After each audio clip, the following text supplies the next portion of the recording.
Fala, contabilistas do meu Brasil, aqui quem fala com vocês é o André Carvalho, contador.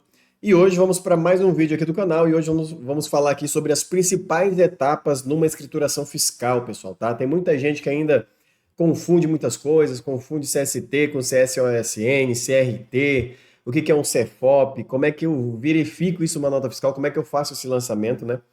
Então, hoje nosso intuito aqui é clarear um pouco a ideia de vocês, principalmente vocês aí que estão lá no nosso grupo do WhatsApp, né? Você que tá junto aqui na nossa comunidade, seu contador. Se você que também quiser entrar no nosso grupo, clica aqui no link, aqui na descrição, que você vai direto para o nosso grupo do WhatsApp. A gente sempre está gravando novas aulas, sempre trazendo conteúdos legais, conteúdos novos. E segue também lá no nosso Instagram, tá? Seu underline contador underline no TikTok. E se inscreva aqui também no canal, porque eu estou sempre trazendo conteúdo. Lá no Instagram, aquele conteúdo que eu posto mais as minhas coisas diárias ali, as reflexões, né? Alguns pensamentos ali sobre a contabilidade, sobre gestão de escritório contábil. Então acompanha, porque é muito conteúdo valioso, muito conteúdo bom. E o principal, totalmente gratuito, tá, pessoal? Totalmente gratuito. É só você se inscrever aqui, marcar o sininho, que sempre que houver vídeos, que toda semana tem vídeo aqui, né? Segunda, quarta e sexta, rigorosamente tem vídeos novos aqui para você entender um pouco mais sobre o mundo contábil, tá bom? Então vamos lá, depois da vinheta, vamos para nossa aula de hoje, tá bom? Um abraço.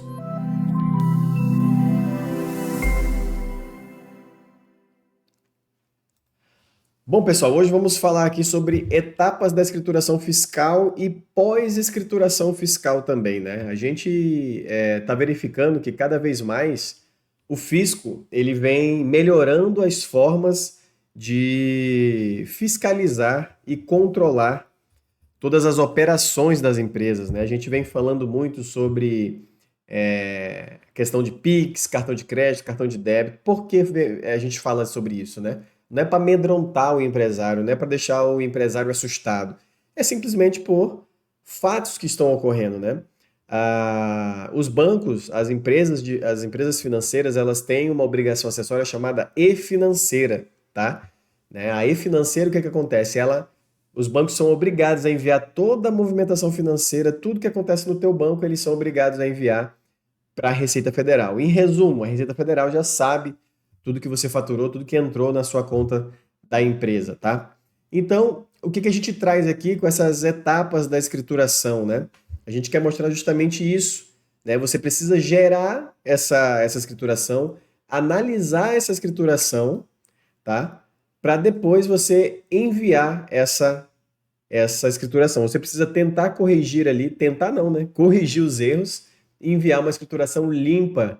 Porque caso você envie a escrituração com alguma classificação errada, ó, um simples CFOP, né? Escriturado de forma errada pode impactar diretamente aí numa ação fiscal, numa fiscalização na sua empresa ou na empresa do seu cliente, se você for contador ou contadora, tá? Então, essas aqui são as etapas, né, da escrituração. A gente tem aqui, ó, a primeira etapa aqui de pré-escrituração é o cadastro do cliente. O cadastro tem que ser todo muito bem formulado, né? Você tem que colocar o regime de tributação do cliente, né? Você tem que colocar o CST, qual o regime de apuração, Simples Nacional, lucro presumido, lucro real, né? Você faz o cadastro, você faz a parametrização. Uma coisa que eu vou falar aqui, pessoal, que é muito importante, tá? Não sejam passivos, tá? Não negligencie o cliente de vocês.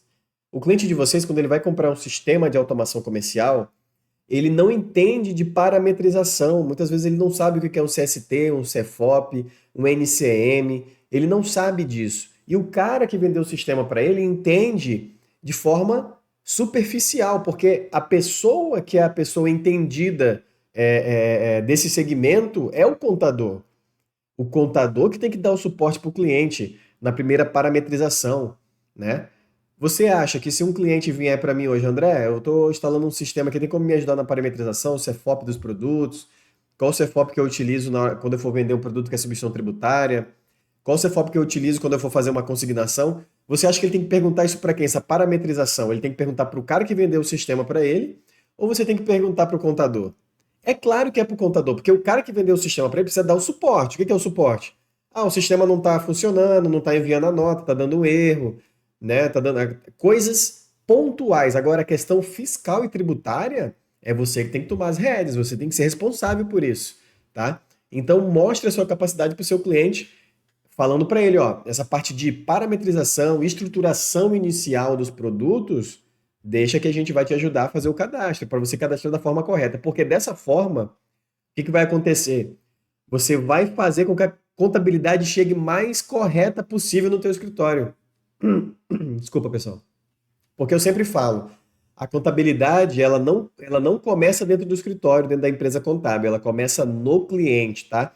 Se o cliente cadastrar produto de forma incorreta, se o cliente não fizer um cadastramento tudo certo, não colocar lá tudo bonitinho dentro do sistema, na hora que ele emitir essa nota, ele vai emitir de forma errada, vai estar pagando imposto a mais, vai dar um trabalhão para corrigir. Então é muito melhor você dar esse suporte para ele no momento da contratação do sistema, antes que ele comece a emitir as notas fiscais, porque depois você vai ter problema aí, tá? Então, seguindo aqui, depois que você fez o cadastro, você vai fazer o quê? Emissão dos documentos fiscais, né? Você vai fazer aqui esse segundo ponto aqui, ó, emissão dos documentos fiscais, depois a apuração, né? Dos tributos ali, tá? Então, você vai fazer a apuração dos tributos. E aqui depois tem a etapa de pós-escrituração, né? Você escriturou tudo, validou ali os tributos, tudo certinho, e vem a geração e análise, né? Que você vai fazer uma análise ali para estar enviando essa escrituração de forma correta, a correção de erros, tá? E depois o envio desse arquivo para a Receita Federal, tá?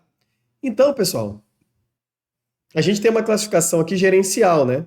Que isso aqui é importante que seja feito no teu cliente. Por exemplo, tipo do item, né? Atividades industriais, comerciais e serviços. Ó. Os que estão aqui de amarelinho é comércio e o que está de cinza é indústria. Então, se o meu cliente é uma revenda, né? Eu já sei que eu vou ter que usar, ele vai usar basicamente esses tipos de item aqui, ó. Mercadoria para revenda, material de uso e consumo e ativo imobilizado, porque ele pode comprar mercadoria para revender, ele pode comprar bens e produtos para utilizar dentro da empresa dele e pode, de repente, comprar um ativo imobilizado, né? Móveis, computadores e tudo mais. Então, a tendência é que ele use essa classificação gerencial.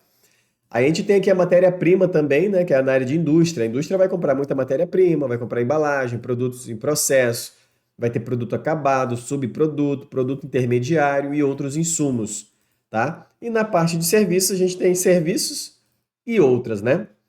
Então, a gente sabe que compor física ou quimicamente, né, a parte de indústria, predominante é o processo produtivo, né, essa parte de produtos em processo. Produto acabado, o objetivo final é a de produção mesmo. Subprodutos são fragmentos, né, de madeiras, não é objetivo do processo, né, consumido no processo produtivo. Por exemplo, né, produto intermediário aqui, ó. É consumido no processo produtivo, lixas e tal. Vamos supor aqui que seja uma madeireira que vai reprocessar ali um produto e tal, né? Vai beneficiar um produto, vai pegar uma madeira bruta e transformar num móvel, por exemplo. Então ele vai ter ali produtos intermediários que vão ser consumidos no processo produtivo. No exemplo aqui a gente deu lixas, né? Vai precisar lixar ali o móvel e tal. Então, material de uso e consumo, né? Sendo inferior ali a R$ 1.200, e ativo imobilizado, conforme a Lei 12.973 de 2014, superior a R$ 1.200 também, a gente caracteriza como um ativo imobilizado, tá? E aqui os serviços de transporte, pode ser um exemplo, outros insumos podem ser aqui os resíduos da matéria-prima, né, que pode reutilizar. Hoje, com a cadeia produtiva muito mais moderna, a gente vê que basicamente não há desperdício de matéria-prima, né? Elas sempre são reaproveitadas, sempre são feitas outras coisas ali com o que sobra, né? A gente vê hoje, por exemplo, uma madeireira que utiliza o pó de serra para gerar energia para a própria madeireira. Então, isso é uma reutilização. Ela usa o próprio insumo que sobrou da matéria-prima para gerar energia novamente para a própria indústria, tá? Então, a gente tem aqui a indústria de notebook, né? Predominante do processo produtivo. Então, é um produto em processo, né? O objetivo final de produção é um produto acabado. O objetivo final é justamente ter o notebook todo pronto ali para colocar no mercado varejista, né? Então a gente tem isso aqui, por exemplo, ó, num cadastro de produto lá no SPED, né? A gente mostra para vocês aqui, ó, itens e produtos e serviços, né? No registro 0200, ó, cadastro do produto. Código do item, né? Você vai colocar ali ó, a descrição do item celular, unidade, né? Tipo do item matéria-prima, código de NCM, e ali você vai ter toda a estruturação. Por isso que eu falo, por que que é importante essa classificação, tá? Essa classificação bem feita de todos os pontos, porque depois essas informações elas vão ser transmitidas para dentro do SPED, tá? Que a gente pode depois até fazer uma aula mais específica, né? Mas a gente a gente vai transportar isso para dentro do SPED. Todas as operações que são realizadas ali dentro da parte fiscal da empresa, ela vai para dentro do SPED e aí esse vai ser feito esse processamento dentro do PVA, né? E depois enviado para a Receita Federal, para o Estado. Então a gente precisa ter esse cuidado, tá? Então, beleza, é um produto em processo, um produto em estoque, um produto acabado, a gente está vendo isso aqui. E aí a gente vem para um outro ponto que é muito importante, né? Que é o CFOP, né? Que é o Código Fiscal de Operações. André, onde é que eu consigo essa tabela do CFOP aqui, ó? No portal da Nota Fiscal Eletrônica, você pode ir lá em diversos, você vai encontrar, ó, a tabela de CFOP com vigência atualizada, tá? Tá? Não sei se você está conseguindo ver, ó. Bem aqui, tá? Ó. Bem aqui. Deixa eu marcar aqui para você, tá? E isso tudo, pessoal, é coisas assim básicas que a gente precisa saber. Tá bem aqui, ó, marcado aqui, tá? Então a gente precisa estar ciente dessas informações. E aqui no Cefop é aquilo, né? São vários Cefops aqui que a gente tem. A gente precisa entender o que que o cliente está fazendo, está vendendo. Por exemplo, um Cefop muito utilizado na venda interna, né? Sem ser venda interestadual, é o 5102, ó, tá? É o 5102, que é venda de produtos adquiridos de terceiros. Esse é o mais simples, é aquele cliente que compra e vende um produto que não tem nenhum tipo de particularidade, né? Não é substituição tributária, não tem ali alguma especificação, né? Então é o 5102, então a gente tem aqui a tabela do Cefop, né? O Cefop você precisa estar muito bem alinhado também, né? Você precisa ter toda essa classificação, você precisa entender e estudar, né? Cada item desse, né? Claro que você não vai pegar um por um, mas assim, vai olhando os principais, né? Veja quais são os que são os mais utilizados para você depois aí não se perder. Então, você pode baixar também essa tabela de Cefop lá no Nota Fiscal Eletrônica, tá? Então a gente tem aqui, ó, os Cefops de entrada, né? Tabela comparativa por período, conforme o ajuste CNF número 41 de 2022. Ó. Então a gente teve algumas atualizações, né? Não foram muitas, não. Você pode olhar aqui do lado, ó, o status, né? Sem alterações aqui, ó. Tá? Aqui você já pode ver que foi alterado. Aqui já tem toda a atualização, né? A gente já fez essa separação aqui. Tem os que foram revogados. Então, você tem que, ó, olhar os CFOPs em vigor, né? De 1º de junho de 2022 a 1º de abril de 2024, anexo 2 do convênio, sem número de 1970, tá? Então, isso aqui é bacana para você ter essa atualização, né? Então, aqui do lado você tem, ó, todas as nomenclaturas, tudo bonitinho. Aí eu falo para você, se você quiser esse material, tá? Se você quiser esse material, já entra aqui no nosso grupo e fala pro nosso time lá, ó. Eu assisti o vídeo do André lá no YouTube que fala sobre as etapas da escrituração fiscal e eu quero aquele material do vídeo, que aí a gente vai estar disponibilizando para você lá. E é por isso que é importante você já se inscrever aqui no canal, já seguir nossas redes sociais também para você ficar por dentro de tudo isso, tá? Então, pessoal, aqui tem os CFOPs, né, que você precisa analisar. Aqueles ali são de entrada, né? Aqui tem os CFOPs de saída. Ó. Por exemplo, meu cliente vai vender uma mercadoria à substituição tributária. Não posso usar os 502 nem os 602, né? Porque ele fala aqui, ó. Classificam-se nesses códigos as vendas de mercadorias adquiridas e recebidas de terceiros para industrialização ou comercialização, que não tenham sido objeto de qualquer processo industrial no estabelecimento, tá? Aí a substituição tributária é qual aqui, ó? Vamos olhar aqui, ó. 5.400 e alguma coisa, eu acho. Quer ver? Vamos dar uma olhada aqui. 5.125. Não. Aqui, ó. Mercadorias adquiridas, terceiro que não tenham sido objeto de qualquer venda de produção de estabelecimento. A venda de produção de estabelecimento é essa aqui, ó. 518. Hum, Deixa eu ver aqui. Ctrl F aqui. Ah, não tá, não. Dá para usar o Ctrl F. Classifica esses códigos de vendas. Vamos ver se a gente acha aqui substituição tributária. Não deve transitar.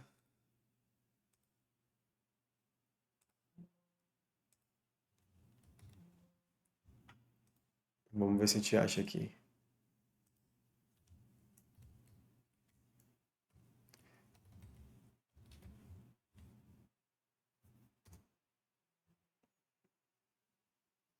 Tá aqui, ó. Saídas de mercadoria sujeita ao regime de substituição tributária. Então tá aqui, ó. Venda de produção, não, venda de produção, venda de mercadoria adquirida ou recebida de terceiros em operação com mercadoria sujeita ao regime de substituição tributária na condição de contribuinte substituto. Né? Isso aqui é quando, quando for substituto. Agora, quando for substituído, a gente vem. Vamos procurar outra aqui, ó. Venda de mercadoria substituído. Ó. Isso aqui é quando, por exemplo, o teu cliente recebe uma mercadoria, tá? E ele foi substituído na cadeia da substituição tributária. Por exemplo, ele comprou de uma indústria e quando ele revende, ele já não paga mais o ICMS novamente. Então, ele tem que vender com o CEFOP 5405, tá? Porque se ele não colocar esse CEFOP aqui, ó, para ter uma ideia, o 5405, se ele colocar o 5102, o sistema de processamento lá, o que que ele vai entender? Que esse produto tem que pagar ICMS novamente. Aí o teu cliente vai estar pagando o imposto duas vezes. Ele pagou lá, na hora que ele comprou da indústria, por ST, e vai pagar novamente quando ele for vender, tá? Então, para você entender o quão é importante você entender nessa classificação fiscal, tá? Aí tem o CST, né? Que todo mundo já conhece aí, que é o Código de Situação Tributária, né? A gente tem vários códigos, né? A gente tem quando a mercadoria nacional é o zero, estrangeiro é um, aí vai, né? Tem vários aqui, ó, tá? E a gente tem aqui também o CRT, né? Aqui o CST, ó, tributado integralmente. Então, por exemplo, ó, quando você vê lá que um produto, o código dele é 100, o que que significa?